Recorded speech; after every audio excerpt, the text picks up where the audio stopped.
எல்லோரும் வேலை செய்யக்கூடிய நேரம் வந்து பார்த்தீங்கன்னா, ஒரு 10 வருஷம் வேலை செய்றவங்க ஒரு சிலர் 20 வருஷம் வேலை செய்வாங்க. ஜென்ரலா பார்த்தீங்கன்னா, ஒரு 30 வருஷம் எல்லாரும் வேலை செய்வாங்க. அது என்ன 30 வருஷம் அப்படின்னு பார்த்தீங்கன்னா, ஒரு 25, 26ல எல்லாரும் வேலைக்கு போவாங்க. 55 வயசுல எல்லாரும் ரிட்டயர் ஆகணும்னு பார்ப்பாங்க. இன்னைக்கெல்லாம் பார்த்தீங்கன்னா 55, 58லயே ரிட்டயர் ஆகணும்னு பார்ப்பாங்க. ஒரு ஸ்கூல் டீச்சரா இருக்கீங்க, ஒரு காலேஜ் டீச்சரா இருக்கீங்கன்னா என்ன ஆகும்னா, ஒரு 24 வயசுல ஆரம்பிப்பீங்க. 60 வயசு வரைக்கும் உங்களால வொர்க் பண்ண முடியும். அப்படின்னு பார்த்தீங்கன்னா, ஒரு 35, 36 வருஷம் நீங்க வந்து வேலை செஞ்சுருவீங்க.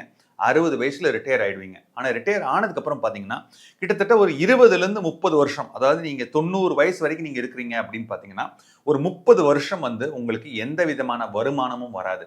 ஸோ அந்த ஃபினான்ஷியல் ஃப்ரீடம் அப்படிங்கிறது என்ன அர்த்தம் அப்படின்னு பார்த்தீங்கன்னாக்க, நீங்க அந்த கடைசியா உள்ள 30 வருஷத்துக்கு எந்தவித வருமானமும் இல்லாத பொழுது, நீங்க எப்படி உங்களோட ஃபைனான்ஸஸ பிளான் பண்றீங்க? ஜெனரலா எல்லாரும் என்ன சொல்லுவாங்கன்னா, சப்ஸ்கிரைப் பண்ணுங்க, ஷேர் பண்ணுங்கன்னு சொல்லுவாங்க. நான் எக்ஸ்ட்ரா ஒண்ணு சொல்றேன். இந்த பர்ட்டிகுலர் சேனல்ல நெறைய பிளேலிஸ்ட் இருக்கு. அந்த பிளேலிஸ்ட்ல உங்களுக்கு எக்கச்சக்கமான ஒரு யூஸ்ஃபுல்லான டிப்ஸ் கிடைக்கும். இப்போ ஏஜ் வைஸ் இன்வெஸ்டிங் பார்க்கணும், இல்லன்னா நீங்க ஒரு ஐடி ப்ரொஃபஷனல் அத பத்தி பார்க்கணும்னா, உங்களுக்கு நெறைய வீடியோஸ் இருக்கு. எல்லா பாப்புலர் வீடியோஸும் நெறைய குடுத்துருக்கோம். எல்லாமே ஃப்ரீ வீடியோஸ் தான். தயவு செஞ்சு இந்த பிளேலிஸ்ட்ட பாருங்க. நன்றி, வணக்கம்.